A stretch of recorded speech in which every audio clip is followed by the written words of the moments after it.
अस्सलाम वालेकुम। हम 10th फिज़िक्स का चैप्टर नंबर 10 डिस्कस कर रहे हैं, जिसमें आज का हमारा टॉपिक है डैम्प्ड ऑसिलेशंस। ऑसिलेशंस के बारे में हमने पढ़ा है कि ऑसिलेशंस जो है वो वाइब्रेशंस को कहा जाता है कि कोई भी चीज़ जो है कितनी वाइब्रेशन कर रही है, कितना जो है वो वाइब्रेट कर रही है, उस टर्म को हम ऑसिलेशन भी कहते हैं।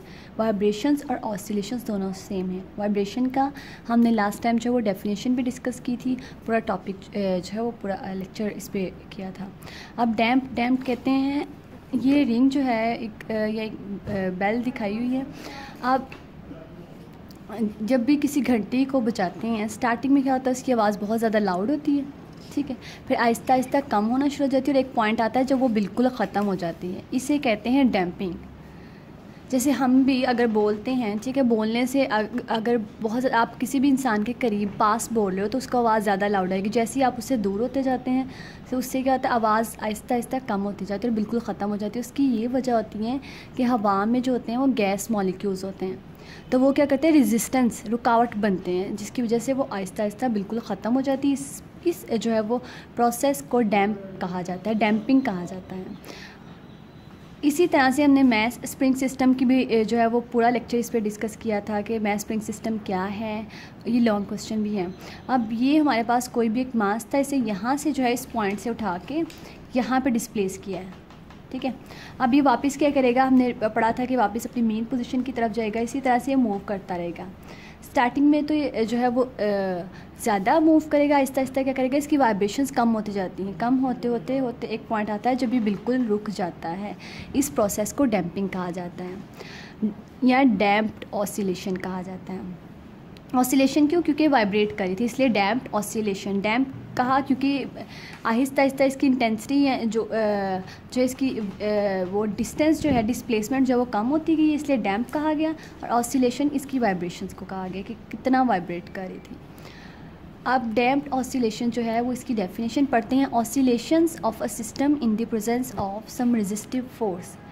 किसी भी सिस्टम में जितनी ऑसिलेशंस हो रही हैं, वाइब्रेशंस हो रही हैं, in the presence of some resistive force, यानी और उस किसी भी जो है वो रेजिस्टिव फोर्स कहते हैं रुकावट, किसी भी रुकावट जो है उसकी बिना पर वो कितनी वाइब्रेशंस कर रहा है।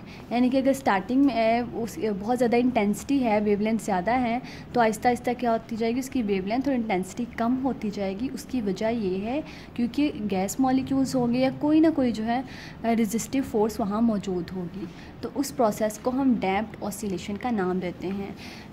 अब ये जो है वो यहाँ इसमें भी दिखाया हुआ है कि पहले बहुत ज़्यादा वेवलेंथ से जो है वो वेव मूव करी, आहिस्ता आहिस्ता कम होती है। इसकी वजह ये थी, यहाँ पे गैस मॉलिक्यूल्स हैं, ठीक है, जो क्या करेंगे, रेजिस्टेंस पैदा करेंगे और उस रेजिस्टेंस को हम रेजिस्टिव फोर्स कहते हैं। और किसी भी सिस्टम में जो वाइब्रेशंस हो रही हैं रेजिस्टिव फोर्स की प्रेजेंस में, वो डैम्प्ड ऑसिलेशंस कहलाती हैं।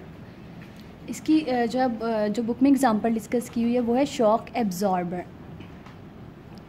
शॉक एब्जॉर्बर जो कि गाड़ियों में आजकल यूज़ कर रहे हैं, ऑटोमोबाइल्स में। जैसे पुरानी जो गाड़ियाँ, पुरानी जो है बसेस वगैरह होती थी, उनमें बहुत ज़्यादा अगर हम किसी जो है वो ऐसे रोड पे ट्रैवल करें जहाँ पे बहुत ज़्यादा जो है वो ख़राब है, टूटी हुई है बिल्कुल कोई रोड, तो वहाँ बहुत ज़्यादा जंप और इस तरह से जो है ना वो झटके वगैरह लग रहे होते थे।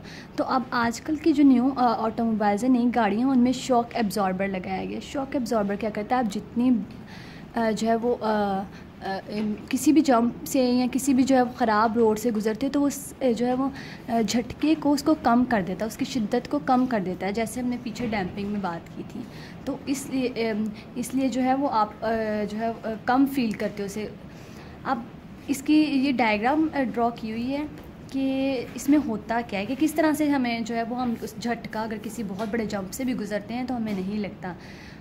इसकी वजह ये शॉक एब्जॉर्बर क्या करता है, ये इस तरह से इसका जो वो शेप होती है, इसके अंदर लिक्विड मौजूद होता है। ये बाहर पिस्टन है, ये पार्ट जो है इसका कार के साथ अटैच होता है, कार के एक्सल के साथ, और ये फ्रेम के साथ अटैच होता है।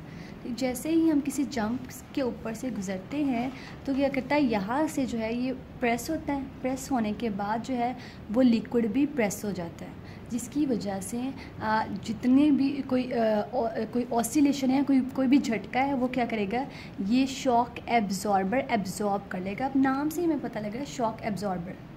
शॉक तो हम जनरली ये तब भी कह सकते हैं अगर आप जो है वो कोई बुरी ख़बर सुनते हैं, हम उसे भी कहते हैं कि शॉक लगना।